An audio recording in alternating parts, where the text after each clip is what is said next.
Avez-vous été effrayé par la présentation d'hier sur les croix et les lions comme la méthode populaire de persécuter la première Église? Le persécuteur était la Rome païenne qui existait pendant les premiers siècles de l'ère chrétienne. Les principes de gouvernement de l'État romain avaient été calqués sur le paganisme. Même les empereurs occidentaux postérieurs qui devinrent chrétiens de nom conservèrent ces principes païens de gouvernement. L'institution du Sénat fut le dernier bastion du paganisme. Elle dura même plusieurs années après la chute des empereurs romains d'Occident, toujours luttant contre le christianisme. C'est seulement sous Justinien, au VIe siècle, que le paganisme pur fut définitivement brisé. Aujourd'hui, nous allons examiner les deux méthodes les plus courantes et les plus redoutables utilisées pour persécuter le reste de la vraie Église au cours de la période suivante du pouvoir romain, la période appelée le Saint-Empire romain. Ces méthodes furent la torture et le bûcher. Mais le véritable objet de cette étude est d'illustrer encore une fois comment Dieu limita le pouvoir de Rome au cours de cette période, permettant ainsi à son Église et à ceux qui prêchaient sa parole de survivre à ces persécutions brutales. Tout d'abord, une question précise. Est-ce que ces sujets historiques sont importants aujourd'hui? Comme nous allons le voir, ce sont des certitudes bibliques et historiques dont vous aurez besoin pendant la crise finale du monde. Nous sommes les héritiers d'un extraordinaire héritage historique. Nous ne pouvons pas renoncer à cet héritage sans sacrifier notre mission et les fondements de notre foi prophétique. Les pionniers de notre Église reçurent cet héritage de la réforme protestante. Nous portons aujourd'hui le flambeau qui nourrit la foi de millions de personnes au cours des siècles. Nous ne devrions jamais oublier que les trompettes armées de l'Apocalypse visent Rome dans ses différentes phases, lui donnant le châtiment de Dieu pour les tribulations que Rome infligea à la véritable Église du Christ. Si nous regardons à d'autres cibles que Rome pour ces châtiments divins, nous tombons dans le piège de la spiritualisation du contenu des trompettes. Cela ouvre aussi la porte à la spiritualisation du reste de l'Apocalypse, enlevant l'historicisme, le sens même de son message.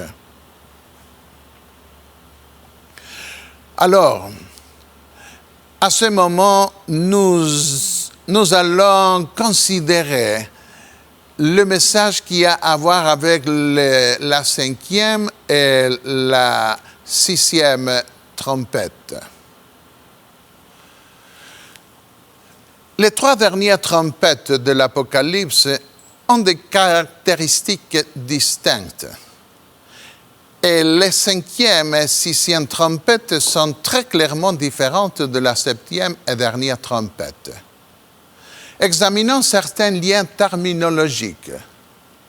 Le premier est un aigle, aetou en grec. On le trouve dans Apocalypse 8, verset 13. L'apôtre écrit « Je regardais et j'ai entendu un aigle qui volait au milieu du ciel, disant d'une voix forte. » Comment puis-je savoir que l'aigle ici symbolise un ange? Parce qu'un aigle ne parle pas. Dans Apocalypse 4, 7, l'aigle représente un chérubin devant le trône de Dieu. Un autre lien terminologique trouvé dans Apocalypse 8, 13 traite des habitants de la terre. Malheur, malheur, malheur aux habitants de la terre à cause des autres sons de la trompette des 3 anges qui vont sonner. La protection de Dieu maintenant? Pourquoi Dieu choisit-il un aigle pour représenter les malheurs des 3 dernières trompettes apocalyptiques? Je vois 2 raisons spécifiques. Pour révéler les soins protecteurs de Dieu pour ceux qui souffrent à cause de sa parole et du témoignage qu'il donne pendant la grande tribulation. C'est ce que fit le Seigneur pour son peuple lorsqu'il le délivra d'Égypte. Exode 19, 4. « Je vous ai porté sur des ailes d'aigle et amené vers moi. » Deutéronome 32, versets 10 et 11.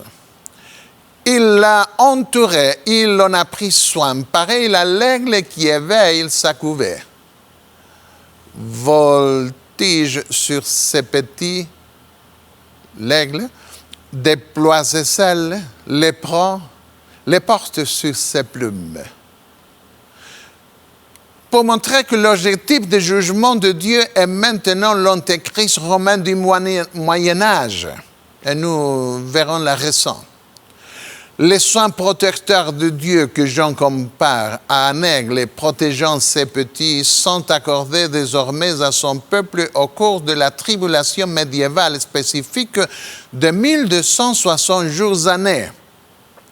Selon Apocalypse 12, 14, et les 2 ailes du grand aigle furent données à la femme afin qu'elle s'envolât au désert vers son lieu, où elle est nourrie un temps, 2 temps et la moitié d'un temps, loin de la face du serpent.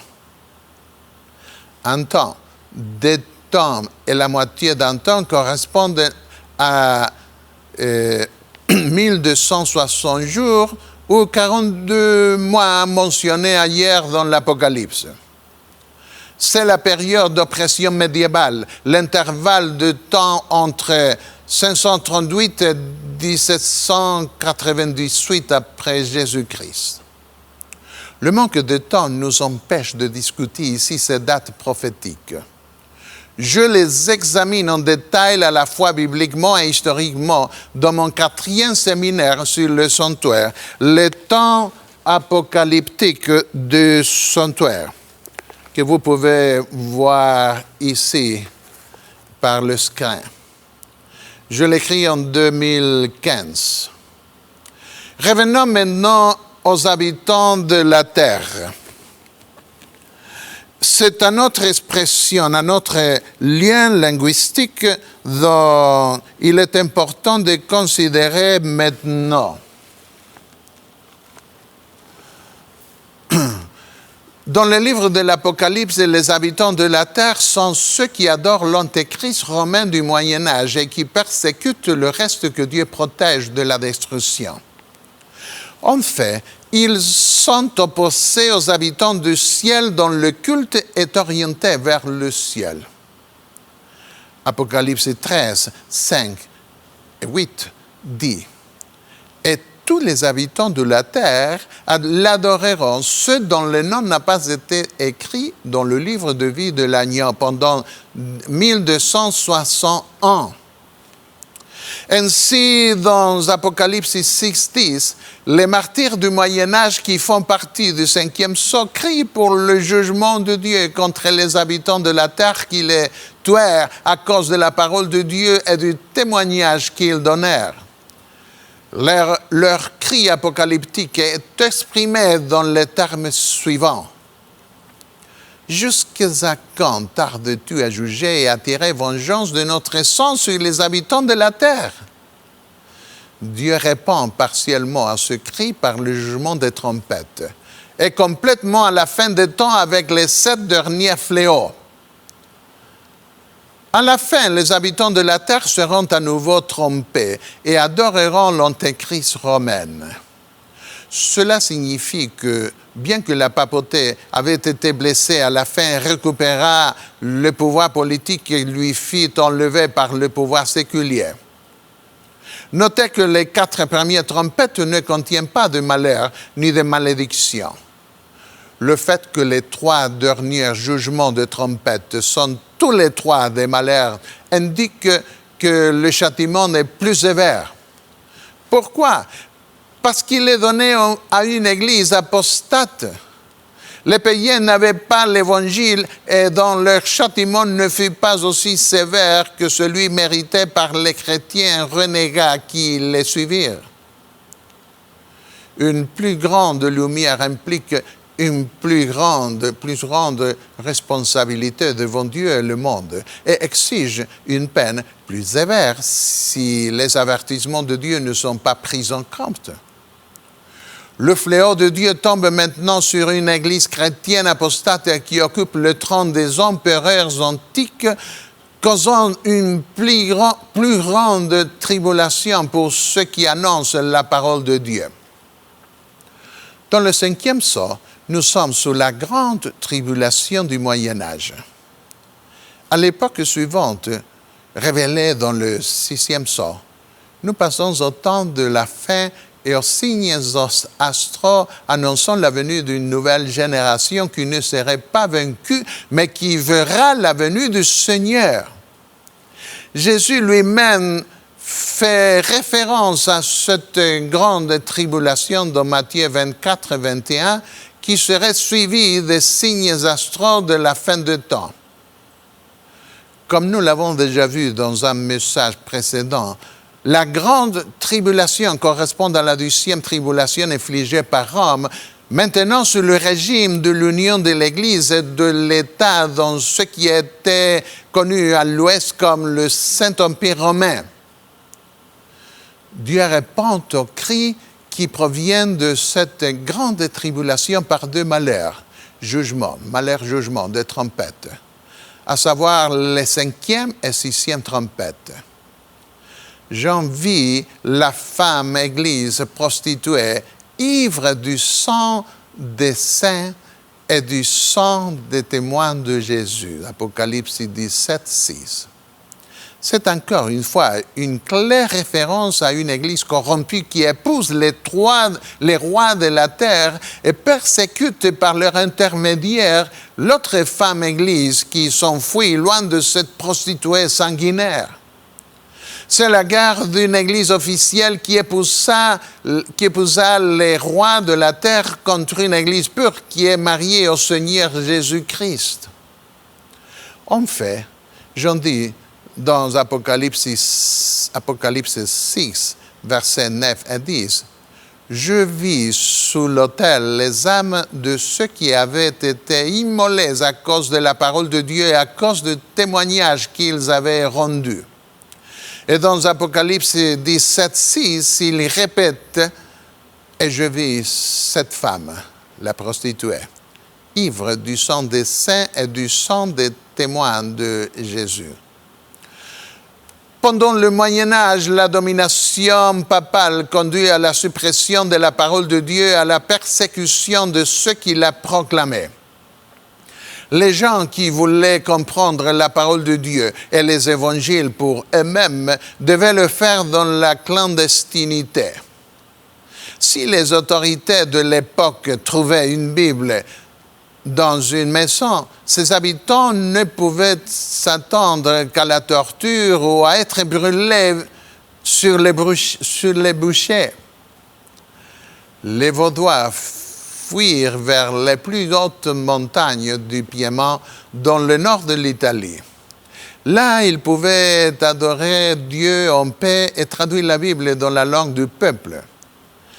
Ils y vécurent pendant des siècles après que l'évêque de Rome obtint la suprématie à l'Ouest. Ils avaient une école où ils enseignaient leurs enfants à lire et à écrire. Dans cette école, ils recopiaient les manuscrits de la Bible à une époque où il n'y avait pas encore d'imprimerie. De là, ils allaient dans les villes d'Europe comme commerçants. Et quand ils jugeaient qu'ils pouvaient laisser des copies de la Bible sans danger, ils le faisaient à leur propre risque. Lorsqu'ils ne revenaient pas dans les montagnes, leurs familles savaient qu'ils avaient été découverts et tués par les autorités catholiques romaines. Dans cette diapositive, vous pouvez voir une grotte qui fut utilisée comme une église cachée. Lorsqu'ils furent découverts, ils furent chassés et tués comme des animaux, parce que Rome ne pouvait pas tolérer les gens d'une autre foi. Les amis de Jésus ou amis de Dieu, appelés à tort cathares, devinrent largement représentés en Europe. Selon certaines estimations, ils représentaient plus d'1 million de personnes et d'autres pensent que ce nombre atteint éventuellement 2 millions. La plus grande concentration du XIe et XIIIe siècle était dans ce qui devint plus tard le sud de la France. À l'époque, ce territoire était contesté par l'Angleterre, la France et l'Aragon, nord de l'Espagne, ce qui lui permettait de jouir d'un degré de liberté inconnu dans d'autres parties de l'Europe au Moyen Âge. La liberté de conscience, c'était trop à tolérer pour Rome à ce moment-là. Pour cette raison, les papes lancèrent les croisades les plus violentes du Moyen Âge contre ce groupe appelé les Amis de Jésus. Grâce à ces croisades inhumaines, la papauté fut en mesure de les anéantir et le pays fut transféré à la France pour sa participation aux croisades. C'est alors que les papes créèrent le Saint-Office de l'Inquisition pour obtenir des aveux sous la torture et brûler les gens sur le bûcher. À Bessières, le légat papal demanda la mort de toute sa population de 20 000 habitants. Quand les croisés soutinrent que beaucoup d'entre eux pouvaient être catholiques, il aurait répondu « Tuez-les tous, et Dieu reconnaîtra les siens après ». Cette image médiévale montre le pape Innocent III rêvant que l'Église catholique romaine tombait à cause de la prédication des Amis de Jésus et François d'Assise soutenant la structure de l'Église catholique pour éviter sa chute. Maintenant, permettez-moi de vous dire, mes amis, que celui-ci qui garde l'Église debout est le Christ. Ce n'est pas le pape, ni aucun être humain. Jésus-Christ, il est l'unique sauveur de l'Église, pas François d'Assise. Le pape donna la Sainte Commission à Francis de reconvertir les cathares méprisés avec son ministère de pauvreté. Lorsque cette méthode échoua, lui et Dominique de Guzman reçurent la tâche de les exterminer.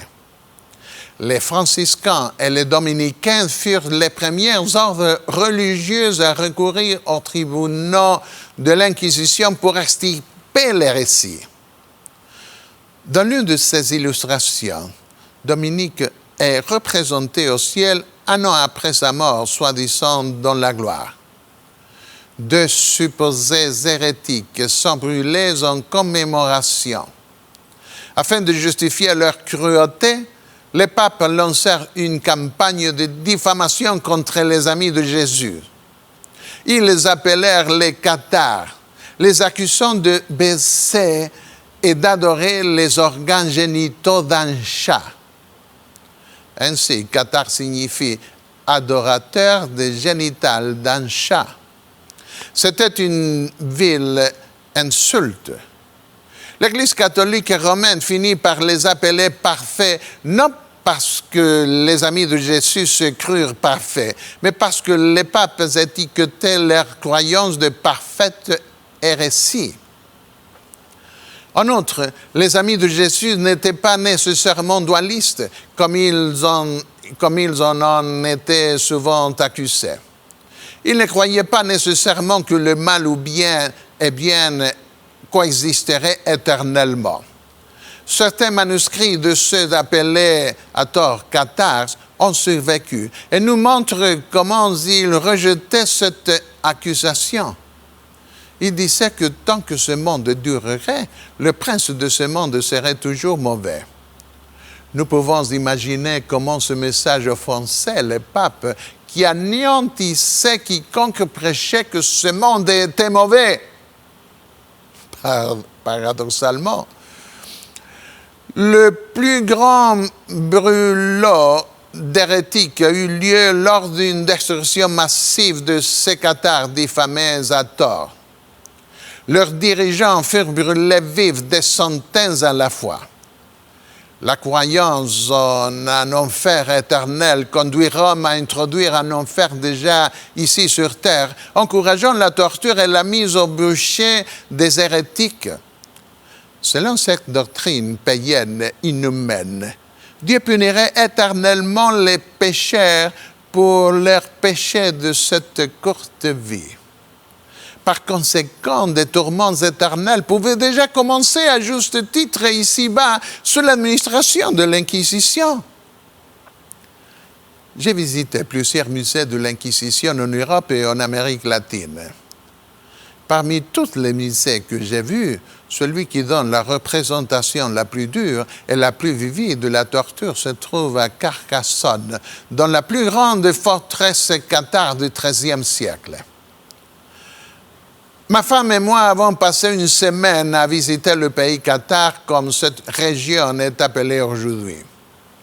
Les croisés ne purent pas saisir Cabaret et Lastour, mais plus tard elles se rendirent pour éviter les conséquences que d'autres villes souffrirent. Également dans le sud de la France.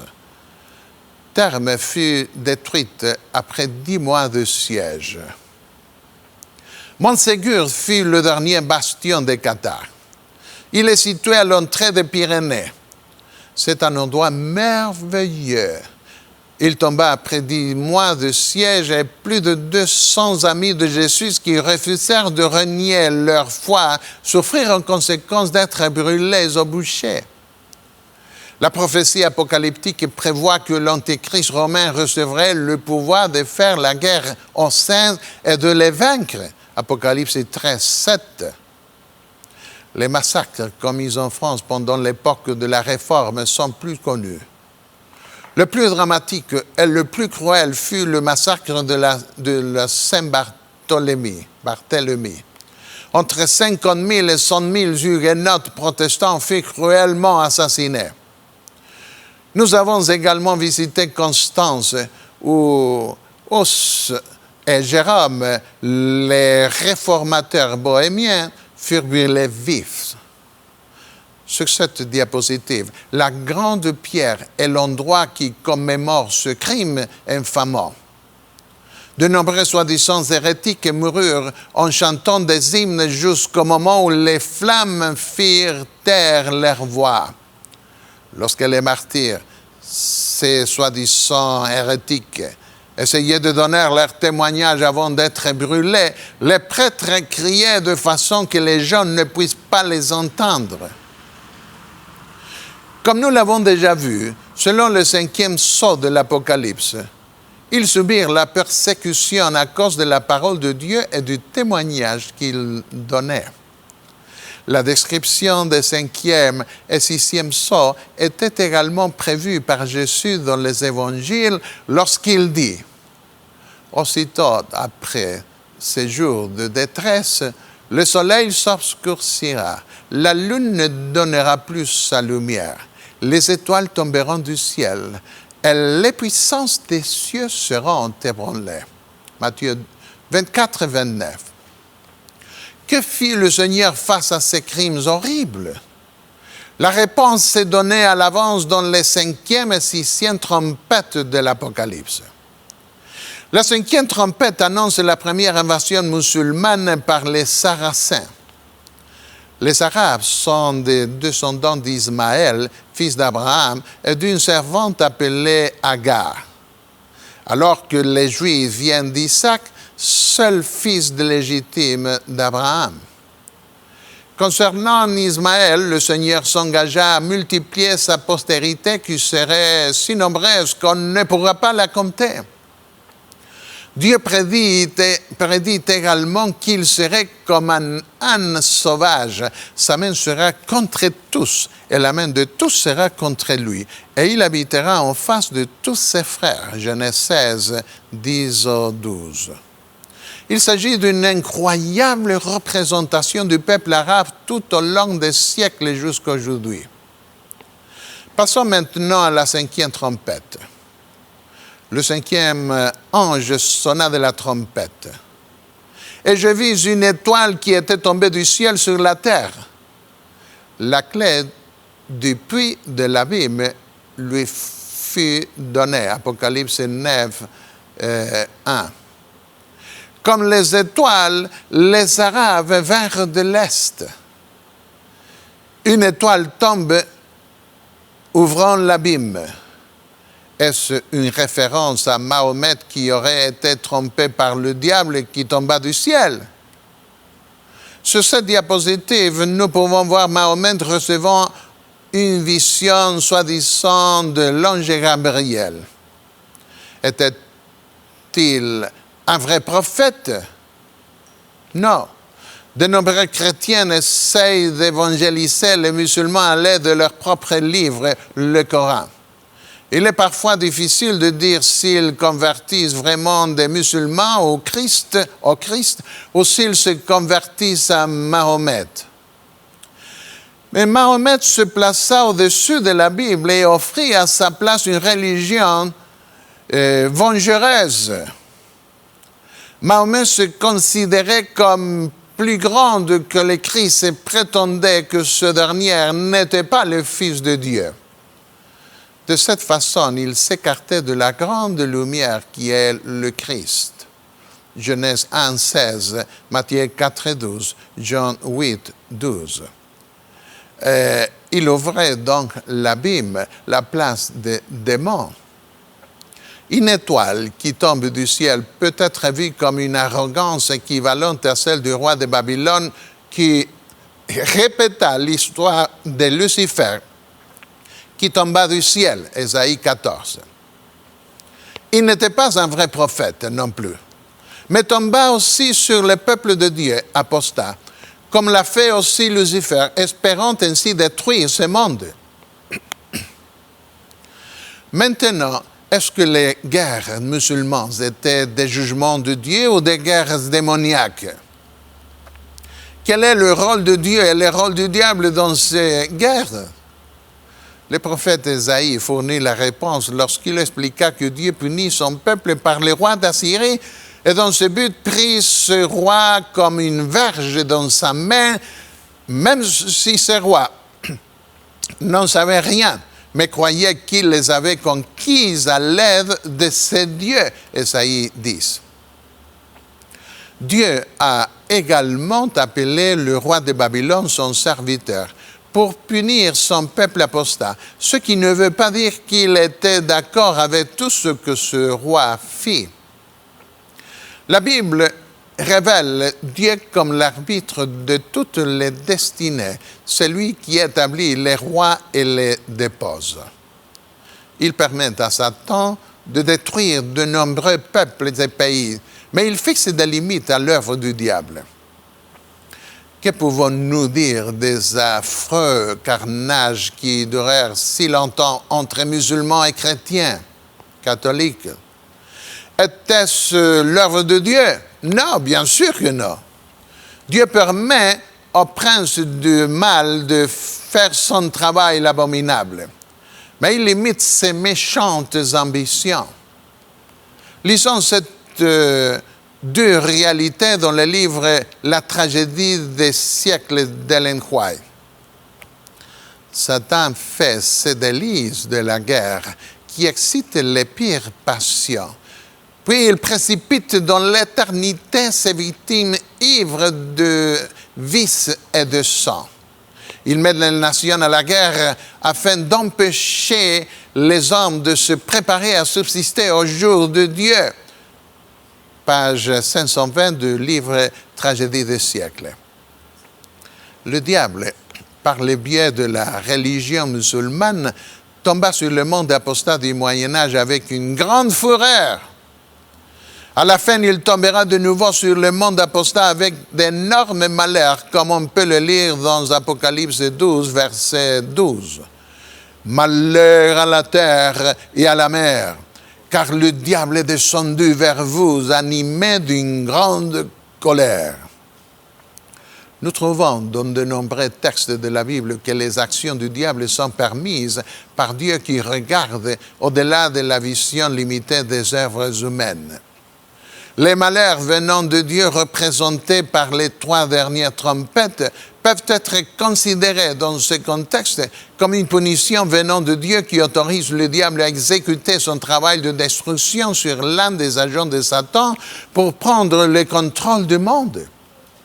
Lisons maintenant Apocalypse 9, 2, concernant la 5e trompette. Et elle ouvrit le puits de l'abîme. Et il monta du puits une fumée, comme la fumée d'une grande fournaise. Et le soleil et l'air furent obscurcis par la fumée du puits. Le langage employé dans la 5e trompette évoque l'habitat des démons autant que celui des Arabes, c'est-à-dire le désert, où il n'y a pas de vie. Nous trouvons les mots-clés tels que abîme, fumée, fournaise. L'abîme est l'habitation des démons, qui, selon les évangiles, demandèrent à Jésus de ne pas y être envoyé. Luc 8, 31. Ils voulaient être libres de provoquer la destruction comme l'ange de l'abîme de la 5e trompette dont le nom est destructeur. Fumée et fournaise sont des symboles de l'enfer. Lorsque Dieu détruisit la ville de Sodome, Abraham vit s'élever de la terre une fumée, comme la fumée d'une fournaise. Genèse 19, 28. Et cette destruction fut prise par l'apôtre Jude comme exemple subissant la peine d'enfer éternel. Jude 7. C'est-à-dire une punition aux conséquences éternelles. Il n'y a pas de livre qui menace ses ennemis de l'enfer aussi souvent que le Coran. Il n'y a pratiquement pas de page sans description ni menace de l'enfer. Si vous souhaitez imaginer les pires choses que l'on puisse imaginer de l'enfer, lisez le Coran. Mais revenons à la représentation apocalyptique. L'enfer est le lieu où les méchants iront souffrir leur supplice éternel. Par exemple, dans Apocalypse 14, 11, on nous dit, dans le contexte de la punition finale, la fumée de leur tourment monte au siècle des siècles. Mais aux armées représentées dans la 5e trompette, il leur fut donné de tourmenter les habitants de la terre qui suivent l'antéchrist médiéval et persécutent le peuple de Dieu au Moyen-Âge. Apocalypse 9, 5. Il ne fait aucun doute que la 5e trompette est présentée comme une comparaison avec l'enfer. Pour beaucoup, le puits de l'abîme représente l'Arabie avec ses déserts. C'est donc un double symbole à la fois du désert d'Arabie et spirituellement de l'origine diabolique de sa religion. Son apparition inattendue la fit se répandre à partir de rien, comme un empire conquérant de l'abîme, qui provient de l'abîme. Maintenant, nous lisons Apocalypse 9, 2. Le soleil et l'air furent obscurcis par la fumée du puits. Ibn Khaldoun a déclaré que les chrétiens ne pouvaient pas faire flotter une planche sur la mer. Dans un ouvrage encyclopédique, Pirenne, historien belge de la première moitié du XXe siècle, explique la nouvelle situation existante après la déposition des empereurs. Il dit: un nouveau formulaire impérial était en préparation avec la répartition des pouvoirs. Le pouvoir temporel pour l'empereur et le pouvoir spirituel pour le pape. Voilà la formule. Mais afin de constituer un tel empire, une cohésion que seule la mer pouvait donner était nécessaire et la mer était fermée par les musulmans. Cette 5e trompette, les invasions musulmanes, augmenta les ténèbres du Moyen-Âge. Pirenne stipule que l'Europe retourna à l'isolement qui l'avait fait plonger dans la grande décadence médiévale. Rome et le monde latin en général allaient souffrir une éclipse presque totale. Les voyez-vous? C'est un langage similaire à celui de la Bible, employé par les historiens modernes et qui confirme le message prophétique de l'Apocalypse. Selon un autre historien, les effets immédiats sur l'Europe chrétienne du début de l'expansion musulmane furent sérieux. Lisons maintenant Apocalypse 9:3. De la fumée sortirent des sauterelles qui se répandirent sur la terre. Cela signifie que des cavaliers sortirent des déserts et tombèrent comme des démons sur l'Empire romain d'Orient et sur le Saint-Empire romain à l'ouest. Le premier à reconnaître les Sarrasins dans la 5e trompette fut le moine espagnol Beatus de Liébana au 8e siècle. Pour lui et pour beaucoup à son époque, les Sarrasins étaient parfaitement décrits par les sauterelles de la 5e trompette. Une armée innombrable est représentée dans la Bible par des sauterelles en nombre. Examinant deux textes, Juge 7:12 nous dit que tous les fils de l'Orient étaient répandus dans la vallée comme une multitude de sauterelles et leurs chameaux étaient innombrables comme le sable qui est sur le bord de la mer. Ils arrivaient comme une multitude de sauterelles, ils étaient innombrables, eux et leurs chameaux, et ils venaient dans le pays pour le ravager. Israël fut très malheureux à cause de Madian et les enfants d'Israël crièrent, Juge 6, versets 5 et 6. Mais le révélateur les dépeint comme des scorpions, une autre terminologie liée au désert d'Arabie.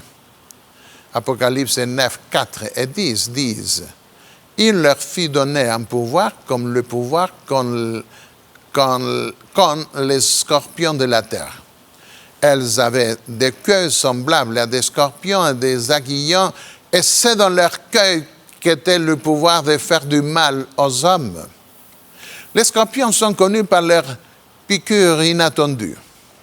Et c'est une caractéristique généralement reconnue des attaques musulmanes. Lisons la déclaration de César Cantu, un historien italien du XIXe siècle.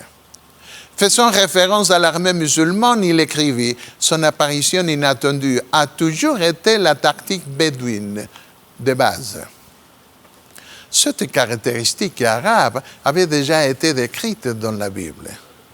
Dans Néhémie, il est dit « Ils ne sauront et ne verront rien jusqu'à ce que nous arrivions au milieu d'eux. » Néhémie 4 et 11. Le plus grand spécialiste actuel en armure du Moyen-Orient et en stratégie de guerre des ordres musulmans est David Nicholl, un historien britannique qui travaillait et vivait dans les pays arabes. Il a écrit ceci. Au cours de la première vague de conquête, les armées musulmanes comptaient sur les tactiques traditionnelles de razzia apprises en Arabie. Les carwafars, escarmouches, méthode d'attaque rapide et de retrait, demeuraient la manœuvre la plus courante. La tromperie et la guerre psychologique des Russes sournoises, etc. C'est la façon dont les scorpions attaquent. C'est la stratégie de base qu'ils utilisaient pour affaiblir un ennemi par des raids avant une invasion plus sérieuse. Les raids en Anatolie byzantine étaient davantage conçus pour affaiblir les forces de l'ennemi que pour prendre des villes. Le révélateur dit, il leur fit dire de ne point faire de mal à l'herbe de la terre, ni à aucune verdure, ni à aucun arbre. Apocalypse 9, 4. En 632, Abu Bakr, successeur de Mahomet, commença la vague islamique en disant Ne dépouillez pas les palmières, ne les brûlez pas. N'abattez pas les arbres fruitiers et ne détruisez pas les champs cultivés. Nous trouvons cela dans l'ouvrage encyclopédique de l'historienne allemande Auguste Anken, Histoire universelle. Avons-nous besoin d'une déclaration plus explicite pour l'accomplissement d'Apocalypse 9, 4? Il leur fit dire de ne point faire de mal, mais seulement aux hommes qui n'avaient pas le sceau de Dieu sur les fronts. Apocalypse 9, 4. Les historiens avaient pour habitude de faire ressortir d'autres mots d'Abou Bakr. Il disait à ses soldats, « Soyez miséricordieux, ne tuez pas les vieillards, ni les femmes, ni les enfants. Vous rencontrerez des gens avec une tonsure, ouvrez leur tonsure avec le sabre. Vous rencontrerez des gens dans des cellules, laissez-les en paix. » Cette caractéristique pratiquement bénigne de la première invasion arabe provoqua de nombreux chrétiens qui souffraient sous l'intolérance du pouvoir byzantin, la Rome orientale, à recevoir les envahisseurs arabes presque comme des libérateurs. Ils furent autorisés à conserver leur religion chrétienne, mais durent payer un tribut aux nouvelles autorités. Quels sont ceux qui n'auraient pas le sceau de Dieu? La Bible dit que le sceau est la loi divine. Dieu met ce sceau sur ceux qui observent ce commandement. Plus définitivement, le sceau de Dieu est le 4e commandement, le sabbat du 7e jour qui commémore la création de Dieu. Je leur donnais aussi mes sabbats, dit le Seigneur, comme un signe entre moi et eux, pour qu'ils connussent que je suis l'Éternel qui les sanctifie. Ézéchiel 20, 12. Nous ne pouvons pas traiter ce point en détail ici. Je le fais extensivement dans mon 3e séminaire sur le sanctuaire, les attentes apocalyptiques du sanctuaire.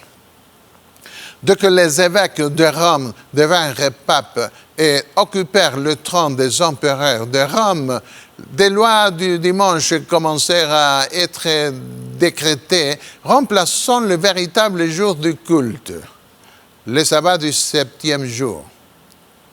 Puisqu'il n'y a aucun commandement divin dans la Bible indiquant un changement du jour de culte, des moines et des évêques inventèrent des histoires pour imposer l'adoration du dimanche par la loi. Cela commença dans la seconde moitié du 6e siècle. Grégoire de Tours fut l'évêque qui recourut le plus à des fables et des légendes sur ce qu'arrivait à ceux qui ne sanctifiaient pas le premier jour de la semaine. Une des légendes les plus trompeuses parlait d'une prétendue lettre du Christ écrite avec son propre sang qui tomba sur la tombe de Pierre à Rome, après quoi on effraya les gens avec des histoires de terribles tremblements de terre d'environ 1 jour et demi, et qui auraient eu lieu en conséquence. Qu'est-ce que Jésus prétendait dire dans cette lettre? Il était furieux parce que les gens violaient le soi-disant jour du Seigneur, le dimanche. Des serpents volants viendraient dévorer les seins des femmes qui n'honoraient pas ce supposé jour du Seigneur. Toutes sortes de calamités viendraient sur tous ceux qui violaient la fête païenne adoptée comme par les chrétiens, cette fête païenne le dimanche. Dans la région d'Europe où les gens continuaient de garder le samedi, comme le demande la Bible, beaucoup plus de pages furent ajoutées à cette fausse lettre pour effrayer les gens avec ces histoires. 2 siècles plus tard, après avoir réussi à imposer le dimanche en tant que jour de culte dans toute l'Europe, cette lettre n'était plus nécessaire et la fraude fut admise par Rome. Les conciles de Macon en 585 et de Narbonne en 589 décrétèrent que tous que ce soit les enfants, les esclaves, les Goths, les Romains, les Syriens ou les Grecs ou les Juifs, doivent cesser tout travail pendant le jour du Seigneur. La loi de Childebert II interdit tout travail le dimanche sous peine de lourdes amendes. Les lois bavaroises et les lois allemandes dans le 8e siècle spécifiaient la perte à la fois des biens et de la liberté pour avoir travaillé le dimanche. Les édits carolingiens imposaient le dimanche par l'autorité de l'Église ou de la tradition. Gardons à l'esprit que le fléau de la 5e trompette tomberait surtout sur ceux qui n'avaient pas le sceau de Dieu, c'est-à-dire sur ceux qui enlevaient le sceau de la loi de Dieu. Nous trouvons dans la 5e trompette le paradoxe de tourmenter sans tuer, qui nous montre que pendant cette trompette, les armées des envahisseurs musulmans causeraient l'angoisse de ceux qui profanaient le vrai sabbat, sans toutefois pouvoir écraser complètement le pouvoir romain. Le texte dit, « Il leur fut donné, non de les tuer, mais de les tourmenter. Les hommes chercheront la mort, et ils ne la trouveront pas. Ils désireront mourir et la mort fuira loin d'eux. » Apocalypse 9, versets 5 et 6. Les 4 premiers califes, 632 au 661, laissèrent les autochtones administrer le pays conquis sous l'autorité des gouverneurs militaires arabes. Par conséquent, ils jouissaient sous les Sarrasins d'un degré de liberté qu'ils ne pouvaient pas avoir sous l'Empire byzantin. Toutefois, les Sarrasins ne leur donnaient pas une complète liberté. Abou Bakr, le premier calife, donna les ordres suivants à ses soldats. Forcez le reste de l'humanité à devenir musulman ou à nous payer un tribut. S'ils refusent ces conditions, tuez-les. Encore une fois, nous trouvons ici un mélange de tolérance et d'oppression, le paradoxe entre un peu de charité et une domination stressante. Mahomet, le prophète arabe, proclama une guerre sainte contre les infidèles, qu'ils soient juifs ou chrétiens. La 5e trompette dit que les envahisseurs musulmans reçurent le pouvoir de tourmenter les chrétiens romains apostats. Apocalypse 9, 5. Dans le Coran, Mahomet prétend parler au nom de Dieu lorsqu'il dit « Nous allons jeter la terreur dans le cœur des infidèles parce qu'ils ont ajouté des dieux à Dieu. Nous ne voyons pas un prophète pour faire des miracles, mais pour semer la terreur, nous allons les frapper par la terreur. » Sourate 3 et 17. Comme vous pouvez le voir, tout cela convient à la description apocalyptique. Pas étonnant que cette interprétation ait obtenu un si large consensus. Elle devient l'interprétation la plus généralement acceptée des visions apocalyptiques de la Bible. Mais le révélateur nous dévoila plus de détails. Les sauterelles ressemblaient à des chevaux préparés pour le combat. Leurs cheveux étaient comme des cheveux de femmes, Apocalypse 9, versets 7 et 8. Les guerriers musulmans chevauchaient des juments pour la bataille. Certains pensent qu'ils choisissaient des juments car elles sont plus faciles à diriger que les étalons. À certaines occasions, les femmes luttaient aussi derrière la force principale. Dans une bataille, la mère du calife demanda aux femmes de couper les organes génitaux des blessés tombés au combat. Lorsque les soldats byzantins virent cela, ils s'enfuirent dans une débandade totale. Les chevaux de guerre sont représentés dans la Bible par des sauterelles. Notez ce texte clé de Jérémie, chapitre 51, verset 27. Sonnez de la trompette parmi les nations. Préparez les nations contre elles. Appelez contre elles les royaumes. Faites avancer des chevaux comme des sauterelles hérissées. Le texte dit que les chevaux des sauterelles étaient comme des cheveux de femmes, mais affirme en même temps que leurs visages étaient comme des visages d'hommes. Apocalypse 9, 7. David Nicole nous dit que les cheveux longs et les moustaches extravagantes étaient chez les musulmans la marque d'un guerrier professionnel. On peut voir sur cette diapositive la longue barbe du calife Omeyyade, Abd al-Malik, 685 à 705. Jean prédit qu'il y aurait sur leur tête comme des couronnes semblables à de l'or. Nous pouvons voir sur cette diapositive la mosaïque d'un guerrier musulman. David Nicole nous dit que les visages sur une boîte d'écriture en laiton incrustée de Mossoul, dans le nord de l'Irak, début du XIIIe siècle, semblent porter des couronnes. De plus, les troupes du palais étaient souvent richement habillées, à l'extrême, portant des bijoux, des ceintures et des couronnes en cuir mordoré et des tuniques de brocart. En outre, on nous dit que des casques d'or et d'argent décorés de manières variées étaient populaires chez les soldats musulmans. Ils ressemblent aux voûtes des mosquées islamiques. Au verset 8, Jean écrit que leurs dents étaient comme des dents de lion. Nul ne peut manquer la signification de ce symbole. Il représente la férocité. Le psalmiste avait déjà utilisé ce symbole. Il dit qu'une personne féroce est semblable à un lion avide déchiré. Un lionceau aux aguets dans son repère, 117, verset 12. Dans le livre prophétique de Joël, cette image est employée pour illustrer une invasion puissante.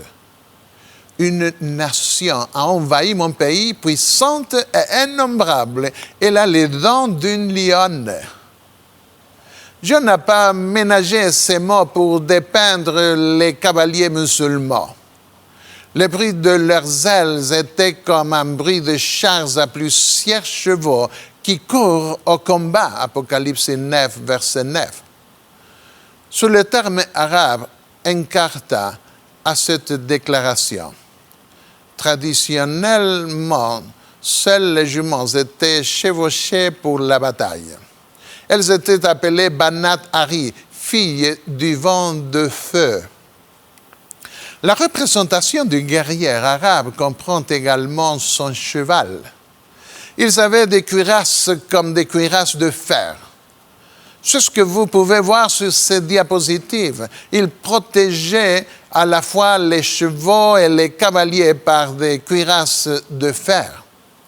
Elles avaient sur elles comme roi l'ange de l'abîme, nommé en hébreu Abaddon et en grec Apollyon, destructeur en français, Apocalypse 9, 11. Cet ange de l'abîme est Satan qui sera emprisonné dans l'abîme pendant le millénium, de sorte qu'il ne pourra plus tromper les nations. Apocalypse 20, versets 1 au 3. Les historiens modernes résument l'histoire de l'Empire musulman en disant que c'est essentiellement une histoire de destruction. Ils utilisent le même mot ou des mots équivalents pour parler de l'expansion musulmane. En fait, inspirée par le Coran, la religion musulmane était généralement violente et destructrice. Lisons quelques déclarations. Les conquêtes de l'islam brisèrent l'unité politique, économique et chrétienne de la Méditerranée. L'islam ne pouvait pas reconstruire l'unité économique et maritime dont le monde romain jouissait. Ce qu'il fit fut de le briser. Histoire universelle de Pyrène, volume 2. Comme facteur de l'histoire européenne, la montée de l'islam doit être considérée comme une force destructrice. Hayez et Baldwin. Le contrôle musulman de la Méditerranée affaiblit les relations entre Rome et Constantinople et accentue la tendance déjà marquée à la séparation du monde politique et du monde religieux. Et spirituellement et culturellement, l'ancien monde méditerranéen était perturbé. Maintenant, passons à la 6e trompette. Que voyons-nous ici? Une stratégie de guerre identique. Mais maintenant, c'est la Turquie ottomane qui organisa la 12e invasion massive à la fois contre l'Europe romaine d'Orient et contre le Saint-Empire romain d'Occident.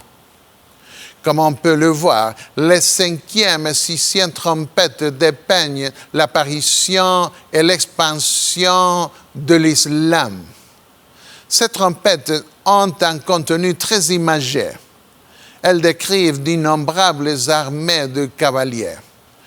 Dans la 6e trompette, cependant, nous voyons l'emploi de la poudre et des canons. Le 6e ange sonna de la trompette, et j'ai entendu une voix venant des 4 cornes de l'autel d'or qui est devant Dieu, et disant au 6e ange qui avait la trompette, Apocalypse 9, 13 et 14. Le fait que la voix soit entendue de l'autel d'or nous montre que nous sommes toujours pendant le ministère de Jésus dans le lieu saint, c'est-à-dire avant le temps de la fin. Délie les 4 anges qui sont liés sur le grand fleuve d'Euphrate, Apocalypse 9, 14. Maintenant, la cible est clairement révélée. C'est Babylone, c'est-à-dire Rome. Les musulmans avaient harcelé les 2 Rome, l'Empire byzantin d'Orient et le Saint-Empire romain d'Occident. Babylone est une prostituée, symbole de l'Église romaine corrompue. Ainsi, dans la description apocalyptique, les musulmans avaient été liés à la frontière de l'Empire romain. Mais maintenant, ils sont libérés pour tuer. Qui sont les 4 anges qui sont déliés? Dans la Bible, les bons et mauvais anges représentent souvent des personnes, des dirigeants et des rois.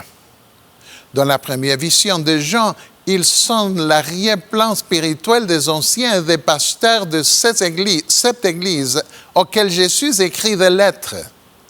Les derniers messages des 3 anges d'Apocalypse 14 sont liés à un peuple qui les proclame aux habitants de la terre. Dans Ésaïe 27, les anges déchus sont à la fin jugés par Dieu en même temps que leurs homologues terrestres. Leur relation ici avec 4 sultanats turcs qui harcelèrent Rome ne devrait donc étonner personne. Les 4 sultanats étaient Alep, Konya, Damas et Bagdad. Le nombre de cavaliers de l'armée était de 2 myriades de myriades. Des myriades de myriades. J'entendis le nombre, écrivit Jean dans Apocalypse 9, 16. Lorsque l'on compare le nombre de guerrières avec le nombre d'anges de la cour céleste d'Apocalypse 5, 11, nous pouvons voir que Jean ne veut pas dire que c'est un nombre littéral. Personne ne traduit Apocalypse 5, 11 littéralement par 101 millions. La traduction habituelle est des myriades, des milliards, des milliers, soit un nombre incalculable d'anges. C'est également le cas de la façon dont Jean écrit dans la 6e trompette, des myriades de myriades, des myriades de myriades. Il ne parlait pas d'un nombre littéral de 200 millions. Nous devons conclure qu'il fait référence à une multitude de soldats liés aux 4 sultanats de l'Empire. En fait, le nombre est divisé en 4 groupes multipliés. Des myriades par des myriades, des myriades par des myriades. Nous trouvons quelque chose de similaire pour ceux qui seront scellés à la fin, 144 000 divisé par 12. L'exactitude de la suite de la description de Jean est impressionnante. Et ainsi je vis les chevaux dans la vision, et ceux qui les montaient ayant des cuirasses couleur de fer, d'hyacinthe et de soufre. Les têtes des chevaux étaient comme des têtes de lions, Apocalypse 9, 17. D'autres versions traduisent les couleurs par rouge-feu, bleu, iris, jaune, soufre. Dans l'Apocalypse, il est remarquable que Dieu prédise également les couleurs des habits catholiques romains.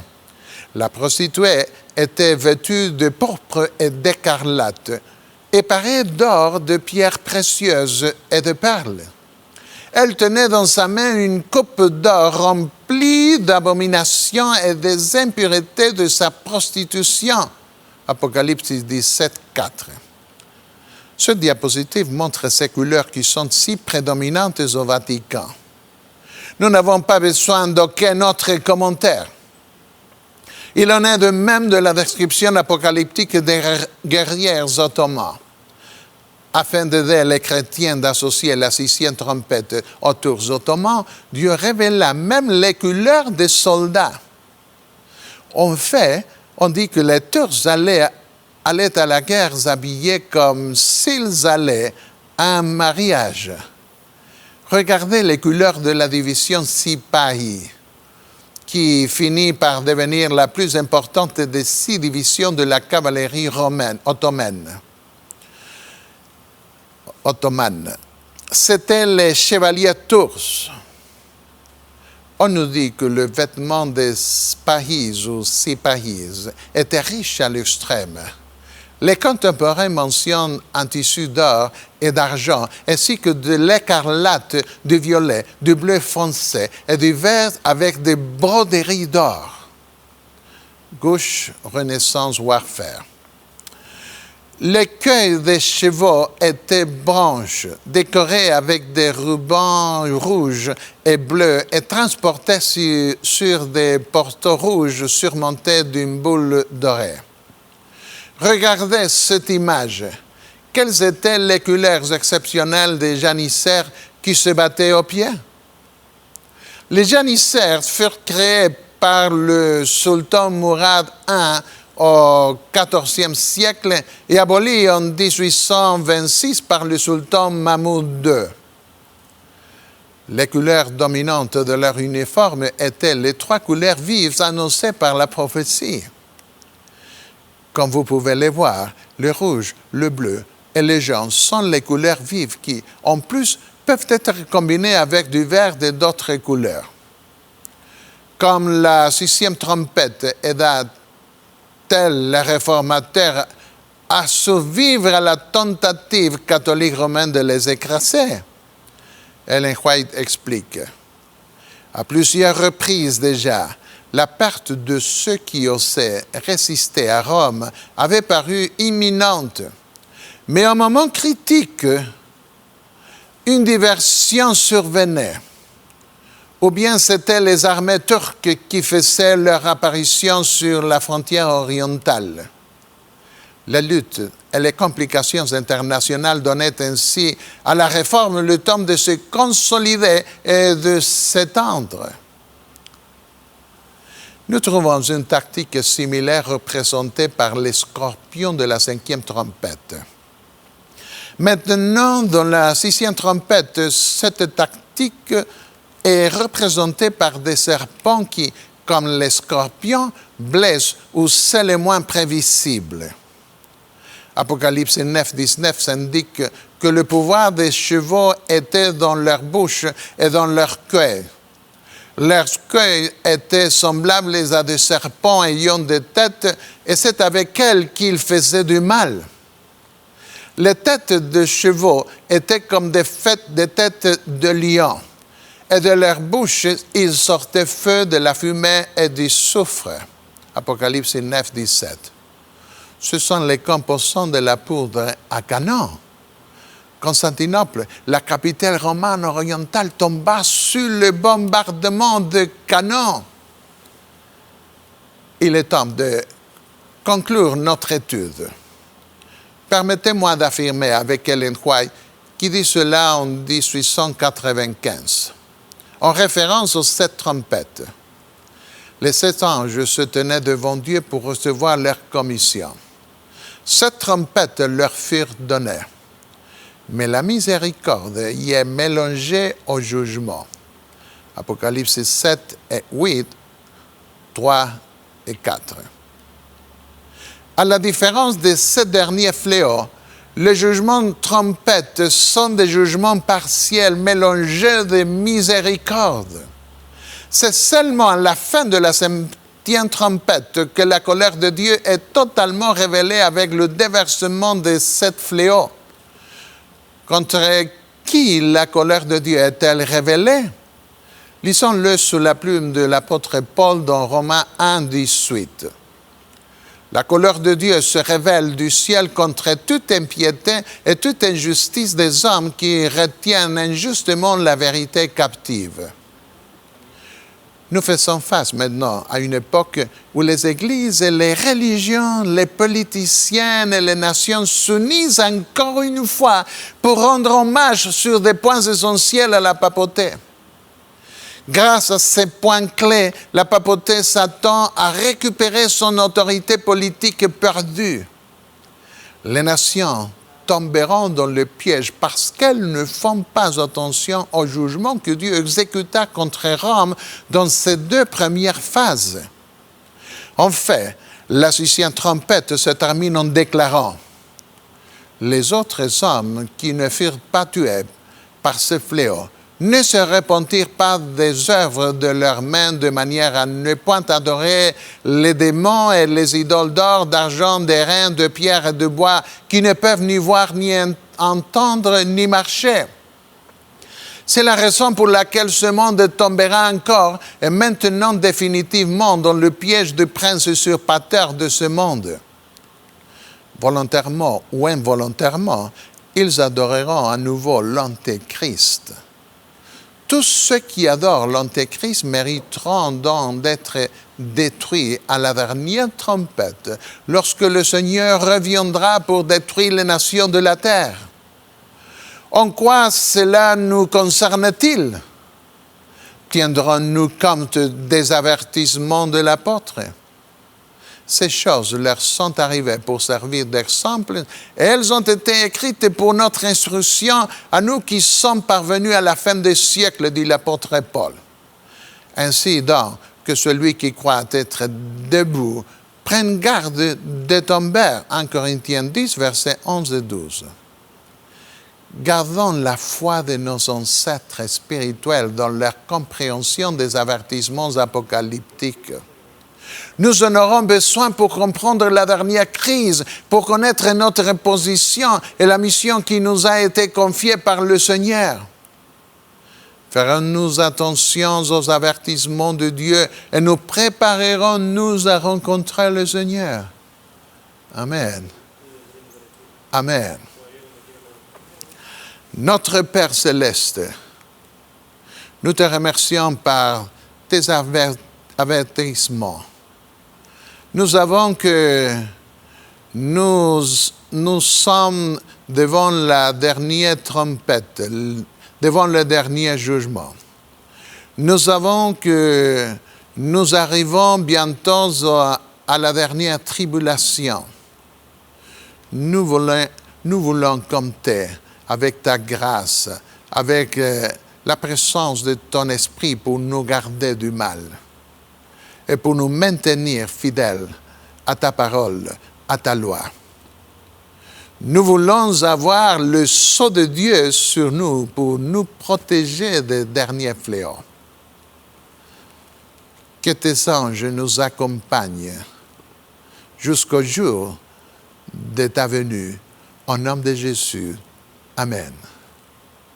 Amen.